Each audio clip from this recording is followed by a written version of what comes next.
Friends, मैं doctor Sumit Srivastava live इस video में आपको बताना चाहूंगा कि डायबिटीज और लिवर डिसीज का आपस में क्या कनेक्शन है। डायबिटीज अगर सही तरीके से कंट्रोल में न रहा तो बहुत बार लिवर को डैमेज कर सकता है, जो शुरुआती तौर पे सिर्फ लिवर स्कारिंग हो सकती है, उसके बाद फाइब्रोसिस या इवन सिरोसिस तक की नौबत आ सकती है। फ्रेंड्स, रिसर्च स्टडीज ऐसा बताती हैं कि यूनाइटेड स्टेट्स में ऑलमोस्ट 30 to 40% जो पेशेंट्स हैं जिन्हें लिवर सिरोसिस की बीमारी है वो डायबिटीज की बीमारी से ग्रस्त हैं। और उसी के साथ ऐसा भी देखा जाता है कि डायबिटीज होने की वजह से एक इंडिपेंडेंट रिस्क फैक्टर होता है, जिसकी वजह से लोगों को लिवर की बीमारी होने के चांसेस और उसकी वजह से कॉम्प्लिकेशंस और डेथ होने के चांसेस सिग्निफिकेंटली बढ़ जाते हैं। जैसा कि हम हमारे पहले कई वीडियोस में बता चुके हैं कि डायबिटीज में आखिर होता क्या है। पहला प्रॉब्लम होता है इंसुलिन रेजिस्टेंस। इसका मतलब है डायबिटीज के जो पेशेंट्स होते हैं उसमें इंसुलिन सही तरीके से काम नहीं करता। दूसरा प्रॉब्लम होता है कि ऐसे पेशेंट्स में इंसुलिन सही मात्रा में प्रोड्यूस भी नहीं होता। और तीसरा प्रॉब्लम होता है कि ऐसे लोगों से लिवर से जो ग्लूकोज का प्रोडक्शन होता है वो ज्यादा मात्रा में होता है। जान लेते हैं कि लिवर नॉर्मली क्या काम करता है। लिवर का ये काम होता है कि हमारी बॉडी से कुछ टॉक्सिन्स होते हैं, यानी कि जो वेस्ट प्रोडक्ट्स होते हैं वो किडनी की मदद से वो बॉडी के बाहर फेंकता है। तो जब भी किसी पेशेंट को लिवर की प्रॉब्लम होती है, ये टॉक्सिक केमिकल्स हमारी बॉडी में रिटेन होने लगते हैं। पहले जान लेते हैं कि नॉर्मल सर्कमस्टेंसेस में क्या होता है। नॉर्मली जिन पेशेंट्स को डायबिटीज नहीं होती, तो ऐसे पेशेंट्स में जब शुगर का मेटाबॉलिज्म होता है यानी कि ब्रेकडाउन होता है, तो कुछ टॉक्सिक केमिकल्स रिलीज होते हैं जिनका नाम होता है फ्री रेडिकल्स। अब ये फ्री रेडिकल्स का जो इफेक्ट होता है वो न्यूट्रलाइज करने के लिए हमारी बॉडी में कुछ एंटीऑक्सीडेंट्स नामक केमिकल्स होते हैं। तो आप ध्यान से समझिएगा, डायबिटीज के जो पेशेंट्स होते हैं इन लोगों में क्या होता है, ये जो भी फ्री रेडिकल्स निकलते हैं ये ज्यादा मात्रा में निकलते हैं और इनका इफेक्ट काउंटर करने के लिए जो एंटीऑक्सीडेंट्स होते हैं वो कम मात्रा में होते हैं। तो ऑब्वियसली डायबिटीज के पेशेंट्स में ये फ्री रेडिकल्स की मात्रा बढ़ने लगती है और ये फ्री रेडिकल्स अपना शिकार बनाते हैं लिवर को। कॉमन लैंग्वेज में ऐसा कहा जाता है कि जो लिवर होता है वो शुगर का एक वेयर हाउस होता है। तो जब भी बॉडी में शुगर ज्यादा बढ़ती है उसका इफेक्ट लिवर पे होता है और ये शुगर जो भी फ्री रेडिकल्स रिलीज करती है उसके वजह से लिवर में एक ऑक्सीडेटिव स्ट्रेस नामक चीज होती है जो अल्टीमेटली लिवर को काफी ज्यादा नुकसान पहुंचा सकती है। अब जान लेते हैं कि लिवर में जब डायबिटीज की वजह से डैमेज होता है तो किन स्टेजेस से लिवर गुजरता है। पहली स्टेज होती है MASLD, जिसका पुराना नाम था non alcoholic fatty liver disease या NAFLD। इस बीमारी का फुल फॉर्म है metabolic dysfunction associated steatotic liver disease. Full form से डरिएगा नहीं, ये वो स्टेज होती है जब लिवर में सिर्फ फैट डिपोजिशन होने लगता है डायबिटीज की वजह से। ये स्टेज एक्चुअली रिवर्सिबल होती है और इस स्टेज पर अगर हमने एक्शन लिया तो इस बीमारी को पूरा ठीक किया जा सकता है। अगली स्टेज होती है MASH, जिसका फुल फॉर्म है मेटाबॉलिक डिस्फंक्शन एसोसिएटेड स्टीएटोहेपेटाइटिस। ये थोड़ी सी सीवियर कंडीशन होती है जिसमें इन्फ्लेमेशन ज्यादा होता है और लिवर बहुत बार फाइब्रोसिस या स्कार टिश्यू की तरफ जा सकता है। और अगली कैटेगरी होती है एडवांस लिवर डिसीज की, जिस स्टेज का नाम होता है सिरोसिस। ये वो स्टेज होती है जब इन्फ्लेमेशन हद से ज्यादा बढ़ जाता है और पेशेंट्स को ऐसे स्टेज पर परमानेंट डैमेज हो जाता है लिवर को।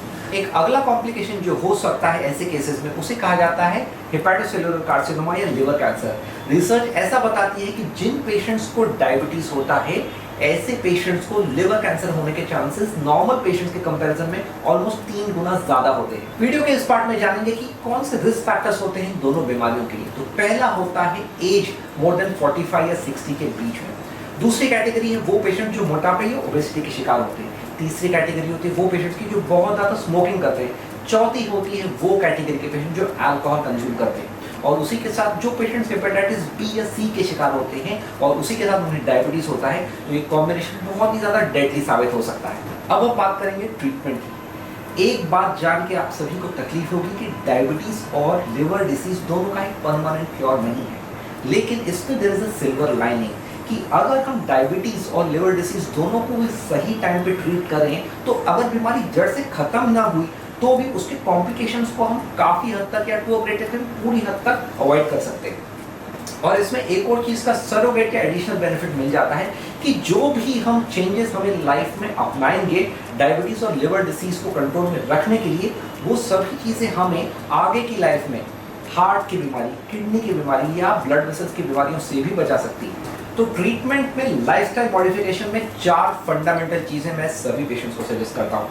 पहला होता है एक्सरसाइज, दूसरा होता है हेल्दी डाइट, तीसरा होता है अवॉइडेंस ऑफ स्मोकिंग और चौथा होता है avoidance of alcohol. Lifestyle modification के साथ साथ जब भी पेशेंट्स को डायबिटीज और लिवर की बीमारी होती है तो काफ़ी ऐसी मेडिकेशंस दी जाती है पेशेंट्स को जो शुगर तो कंट्रोल करती ही हैं, लेकिन उसी के साथ साथ लिवर के ऑक्सीडेटिव स्ट्रेस को कंट्रोल में ला सकती हैं, इन्फ्लेमेशन को कम कर सकती हैं, जिसकी वजह से टू अ ग्रेट एक्सटेंट हम लिवर के डैमेज को बचा सकते हैं। फ्रेंड्स, वीडियो में बताए गए डिस्कशन से आप ये तो समझ गए होंगे कि कैसे डायबिटीज और लिवर डिसीज क्लोजली लिंक्ड है, लेकिन हमें ये समझना है कि बहुत ज़्यादा ज़रूरी है कि हम अपनी बीमारी का सही टाइम पे डायग्नोसिस करें और उसी के साथ साथ डायबिटीज के पेशेंट्स को शुगर एवेल्युएशन के साथ साथ रेगुलरली अपने LFT या लिवर फंक्शन टेस्ट को भी एवेल्युएट करना है। तो डायबिटीज के जो पेशेंट्स लिवर डिसीज के सस्पेक्ट होते हैं, ऐसे पेशेंट्स में ब्लड इन्वेस्टिगेशंस के साथ साथ बहुत बार एब्डोमिनल सोनोग्राफी और अगर जरूरत पड़ी तो फाइब्रोस्कैन करने की सलाह दी जाती है। वीडियो में मैंने ये तो बता दिया कि कैसे डायबिटीज के पेशेंट्स को लिवर डिसीज होने के चांसेस होते हैं, लेकिन रिसर्च ऐसा भी बताती है कि जिन पेशेंट्स को प्री एग्जिस्टिंग लिवर की बीमारी है, ऐसे पेशेंट्स में डायबिटीज होने के चांसेस भी बढ़ जाते हैं, क्योंकि ये लिवर के जो पेशेंट्स होते हैं इनमें इंसुलिन का इफेक्ट कम होता है।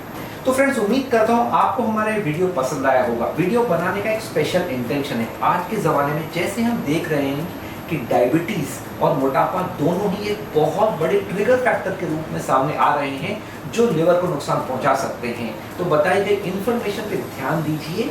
अगर आपको इस वीडियो के रिलेटेड कुछ डाउट्स हैं तो कमेंट बॉक्स में लिख के ज़रूर पूछिए और अपने ट्रीटिंग डॉक्टर से अवश्य बात कीजिए इस चीज़ के बारे में कि क्या आप आपकी डायबिटीज़ की बीमारी की वजह से अपने लिवर को नुकसान पहुंचा सकते हैं। फ्रेंड्स, हमारी क्लिनिक लाइफ प्लस में डायबिटीज़ का एक डिटेल इवैल्यूएशन किया जाता है। यहाँ हर वो पेशेंट जो डायबिटीज़ के ट्रीटमेंट के लिए आता है उसका एक प्रॉपर इवैल्यूएशन करके हम पता करते हैं कि हर वो ऑर्गन जिसके ऊपर डायबिटीज़ का इफेक्ट हो सकता है वो इम्पैक्टेड है या नहीं। तो लिवर, किडनी, ब्रेन या इवन नर्व्स तक का हम डिटेल इवैल्यूएशन करते हैं सो दैट आगे की लाइफ में हम हमारे सभी पेशेंट्स को कॉम्प्लिकेशन से बचा सकें।